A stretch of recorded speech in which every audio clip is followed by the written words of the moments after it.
जय हिंद दोस्तों।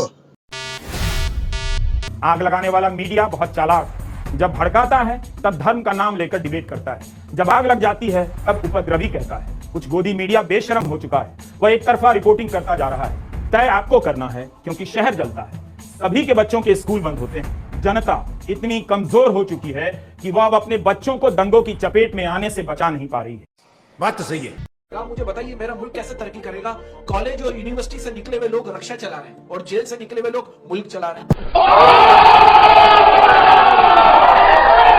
और देखिए, देश में जो ये गर्मी का अटैक हुआ है उसका जिम्मेदार पाकिस्तान है। कौन है ये लोग, कहां से आते हैं? मीडिया वाला था, महिला थी, अब नाम नहीं लेंगे बेचारी उसकी। वो हमसे कहती थोड़ा सा जीडीपी बजट आया है, जीडीपी बहस कर। हम कहे जीडीपी 3 टाइप का होता है, बताइए आपको तीनों पता है? काम तो एक ही जान रहा। रेल हादसों में मृतकों की संख्या को देखें तो यूपीए के 10 साल के शासनकाल में जहां 2453 लोगों को अपनी जान गंवानी पड़ी, जबकि एनडीए के 10 साल के शासन में 781 लोगों की मृत्यु हुई। मतलब कि लोग मर रहे हैं और ये लोग कम और ज्यादा मौतों का डेटा दिखा के किसी को कम बुरा साबित कर रहे हैं। और मूर्खता का लेवल देखो कि अटल जी की सरकार थी 2001 में, उसे मनमोहन सरकार बताकर दिखाया जा रहा है। यही हो रहा है। उठा ले रे देवा, उठा ले रे बाबा। खुलेआम बिका है सब मीडिया वाला, खुलेआम यहाँ पर। और मीडिया की गलती क्या है? दूसरे के तन ढकते ढकते खुद नंगा हो चुका है। उसका आज कोई अस्तित्व नहीं बचा है। आज एक बच्चा को भी पता चलता है कोई झूठ बोला है तो कौन न्यूज चैनल पे बोल रहा है। हम मुसलमान हैं और हिंदुस्तान के हैं, हिंदुस्तानी रहेंगे, हिंदुस्तान के लिए लड़ेंगे, हिंदुस्तान के लिए मरेंगे। ठीक है? ठीक है। सन 65 की लड़ाई में हम मुसलमान थे। अमेरिका का टैंक है जो किसी से नहीं टूटता था, वो हमने तोड़ा, हमारे भाई ने तोड़ा था, अब्दुल हमीद ने। देखा ना, अब्दुल हमीद ने पता था कि ये चैन पे से टूटेगा, सारा वो तोड़ा। बात तो सही है। लोग कहते हैं कि जब से बीजेपी की सरकार है एक फायदा है कि यहाँ दंगे दोबारा नहीं हुए। अरे मैडम, दंगा करने वाले जब को सत्ता मिल गई तो दंगा कौन करेगा? मेरे जैसा थोड़ी दंगा करने निकलता था। जितनी स्पीड वंदे भारत की है उतनी स्पीड नॉर्मल ट्रेन की है। बस अब वंदे भारत को चलती है तो सारा स्टेशन खाली करा दीजिए, खाली कर दो, खाली कर दो। यहाँ आरा बक्सर सब खाली करो। कौन जा रहा है? तो वंदे भारत। अरे उतना खाली मलगड़िया को दो ना, दगदगा के वंदे भारत को ना चोटिया के पीछे कर दिया तो कहिएगा।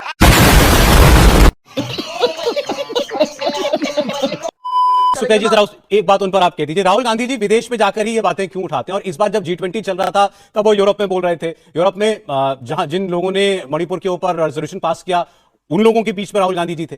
जी, आपने एक बड़ी अद्भुत सवाल मुझसे पूछा, राहुल जी वहां जाकर क्यों बात करते हैं?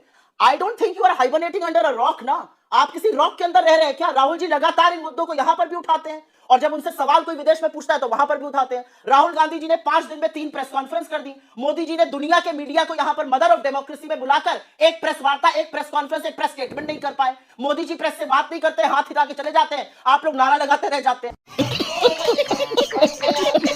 ऊंची खाट फटा लंगोट, देकर मर गया भाजपा कोट, सोचा था फटी हुई बनियानी पे नया शर्ट आएगा, क्या पता था कि बाद में पतलून उतर जाएगा।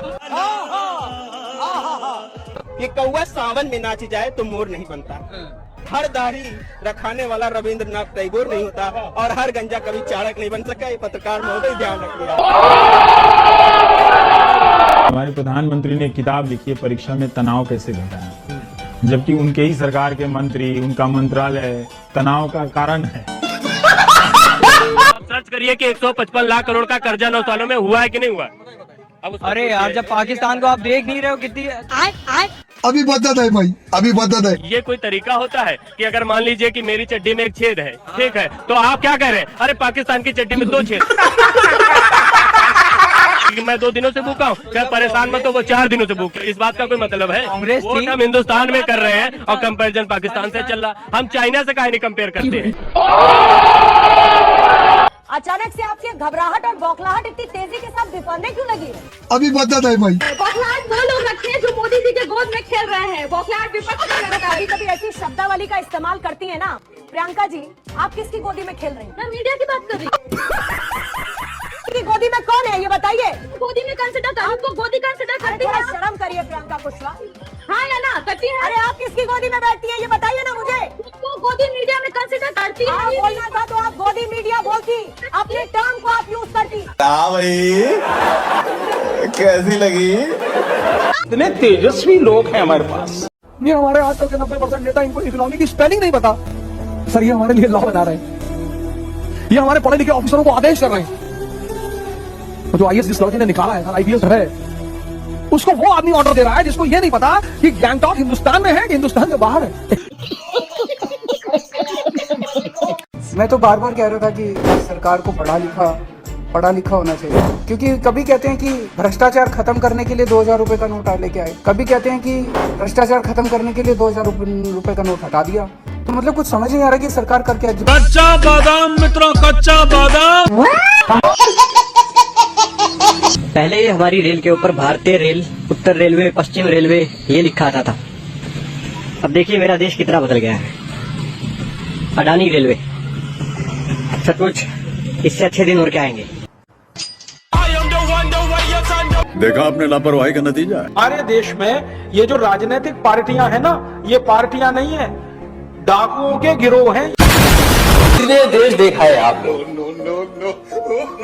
इसी देश में सड़क पर सांड दिखाई दी।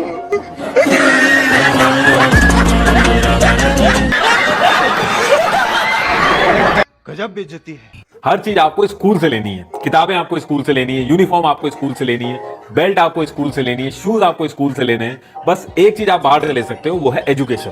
एजुकेशन के लिए आप बाहर से ट्यूशन लगा सकते हो। यही हो रहा है। जो चीज टीचर पूरे दिन भर स्कूल में नहीं पढ़ा पा रहा, वो थोड़ी देर की ट्यूशन में सब कुछ समझा दे। यही हो रहा है। गवर्नमेंट स्कूल में पढ़ना कोई नहीं चाहता, लेकिन पढ़ाना हर कोई चाहता है, ताकि जॉब लगने के बाद पढ़ना ना पड़े। यही हो रहा है। पूरे साल जिस बच्चे ने एग्जाम के लिए मेहनत करी है, पैसे की वजह से उसको एग्जाम हॉल में नहीं घुसने दिया जाता। यही हो रहा है। जो हाल प्राइवेट कंपनीज ने बीएसएनएल का किया था, सेम वही चीज प्राइवेट स्कूल गवर्नमेंट स्कूल के साथ करना चाहते हैं। बीएसएनएल को प्रमोट करने की बजाय प्राइवेट कंपनियों को प्रमोट किया। जो बीएसएनएल चंद्रमा तक सिग्नल पहुंचा सकता है, वो भारत के कोने कोने में सिग्नल नहीं पहुंचा सकता क्या? अब जो युवा बेरोजगार बैठा था, उसे फ्री का इंटरनेट मिल गया, तो उसने क्या ढूंढा? ऐसी भाषा वाली फिल्मों को ढूंढा जो उसकी भाषा से मैच कर रही थी। जो इस जाल में नहीं फंसे, उनको गेम के जाल में फंसाया गया, और फिर गेम का जाल इतना गहरा हुआ कि देखते ही देखते ये सट्टे में बदल गया। इसको ऑथेंटिक करने के लिए सेलिब्रिटियों का प्रयोग होने लगा। कुछ सेलिब्रिटियां तो इसमें फ्रॉड करती हुई पाई गई, पर फंसता कौन है? आम आदमी। तो इनको कोई समझाता क्यों नहीं? घर में समझाने के लिए दादा दादी हैं, पर इस एड में दादा ही पोते को गाली दे रहे हैं। मजा आ गया। ये है हमारे कल्चर की स्थिति। देश में विपक्षी दलों की दिक्कत क्या है? अभी बता है भाई, अभी बता है। विपक्षी दलों की दिक्कत आपने पूछा क्या है? विपक्षी दलों की दिक्कत बेचारों की ये है कि उनके पास इतने पैसे नहीं है कि वो मीडिया को खरीद सके। 14 नाला था, उसमें 20 को तो हमने बंद कर दिया है और 4 बाकी है। 4 का अभी मिनिस्टर से बात किया हुआ है। उठा ले रे देवा, उठा ले रे बाप। मुसलमान से झूठा कोई नहीं हो सकता, कोई और मुसलमान से लुच्चा कोई और नहीं हो सकता है, मुसलमान से बड़ा चिटिंगबाज कोई और नहीं हो सकता है, मुसलमान से ज्यादा रंग बदलने वाला कोई और नहीं हो सकता है। अभी बता है भाई, अभी बता है। मुझे तो लग रहा है कि बहुत सारे T20 मैच खेले हो तुम। सबके सामने रिजल्ट बांट रहे हो, मुसलमान की बदनामी कर रहे हो या खुद की इज्जत उतार रहे हो, मुझे कुछ समझ में नहीं आ रहा। क्या पढ़ाई की पढ़ाई तो सब कुछ, मतलब ऐसी कोई डिग्री नहीं जो हमारे पास होना। क्या डिग्री? क्या BTC, टेट क्वालिफाई, C-टेट क्वालिफाई, उसके बाद बेरोजगार घूम रहे हैं, रोजगार घूम रहे हैं। भले ही कुछ नहीं है हमारे पास, हम ऐसे ही घूमते रहे जिंदगी भर, लेकिन योगी भक्त हैं। जय श्री राम। देखिए यहाँ पे मुसलमानों का बहुत दबाव है, मुसलमानों का बहुत दबाव है, जो कि हम खुल कर नहीं बोलना चाह रहे हैं यहाँ पे। मूल मुद्दा, हाँ मूल मुद्दा मेरा वही है। हमारे यहाँ ऐसा ही होता है। समाज तब परेशान नहीं होता जब समाज में अनपढ़ ज्यादा होते हैं। समाज तब परेशान होता है जब समाज के पढ़े लिखे लोग जाहिल जैसी हरकत। इस देश में अगर मुसलमानों की कोई सोच रहा है तो सिर्फ सैयद असीम बकार है और असदुद्दीन ओवैसी। बिल्कुल, अगर हिंदुओं के बारे में मोदी जी सोच सकते हैं, योगी जी सोच सकते हैं, तो मुसलमानों के बारे में असदुद्दीन ओवैसी सोच सकते हैं, आसिम बकार सोच सकते हैं। इसमें इतराज क्यों है? लेकिन सर जब आप आ जाएंगे, अगर जीत कर आ जाते हैं, तो सर आप अपने इलाके में युवाओं को नौकरी दिलवाने के लिए सर क्या करेंगे? कोशिश करेंगे। कोई ताकत ऐसी नहीं हिंदुस्तान में आज भी कि जब हिंदू ठान ले तो उसके बाद वह गौ हत्या करने या गौ तस्करी करने का दुस्साहस कर ले। ठीक है, कुछ लोगों के लिए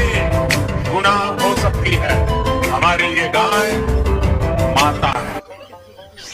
देखा है इलेक्टोरल बॉन्ड, बीफ बेचने वाली, गाय भैंस का मीट बेचने वाली कंपनी 250 करोड़ रुपए चंदा दे रही है।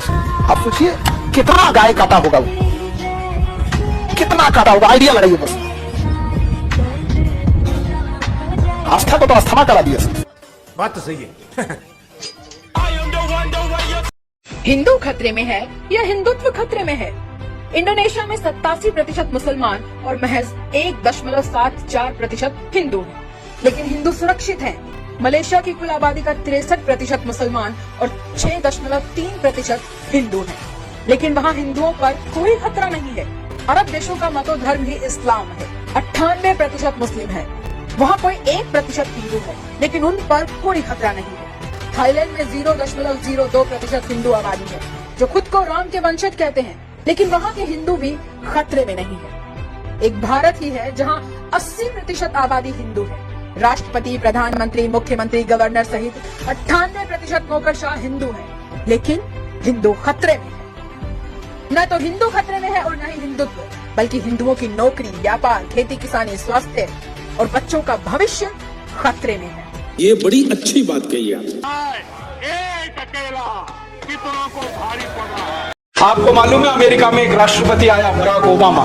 पहली बार अमेरिका के इतिहास में एक काला आदमी राष्ट्रपति बना है। गोरे लोगों का अमेरिका में वोट है 85%, काले लोगों का वोट है 15%, फिर भी काला आदमी राष्ट्रपति बन गया। जानते हैं क्यों?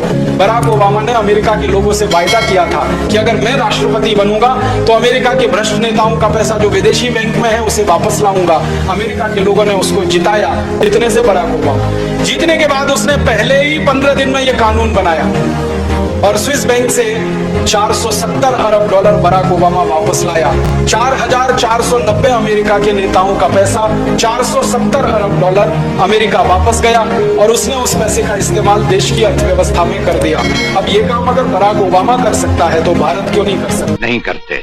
जरूर कोई ना कोई पकड़ पड़े। देखा आपने लापरवाही का नतीजा है। आजादी के बाद ऐसी हजारों पुस्तकें लिखी गईं जिनमें कहा गया कि महात्मा गांधी, पंडित जवाहरलाल नेहरू और कांग्रेस पार्टी द्वारा शुरू किए गए भारत छोड़ो आंदोलन की वजह से ही अंग्रेज भारत को आजादी देने के लिए मजबूर हो गए। लेकिन क्या आप जानते हैं कि वर्ष 1942 में जब दूसरा विश्व युद्ध निर्णायक मोड़ पर था और इस युद्ध ने ब्रिटेन को आर्थिक रूप से बर्बाद कर दिया था, तो ब्रिटेन ने इस दौरान भारत ही नहीं बल्कि दुनिया के 13 और देशों को भी आजादी दी थी और इनमें कई देश ऐसे थे जहां आजादी को लेकर कोई बहुत बड़ा संघर्ष तक नहीं हुआ था। ये वो देश थे जहां ना तो भारत छोड़ो आंदोलन हुआ, ना वहां पर महात्मा गांधी थे, ना ही वहां पर अहिंसा को लेकर कोई बहुत बड़ा आंदोलन चल रहा था।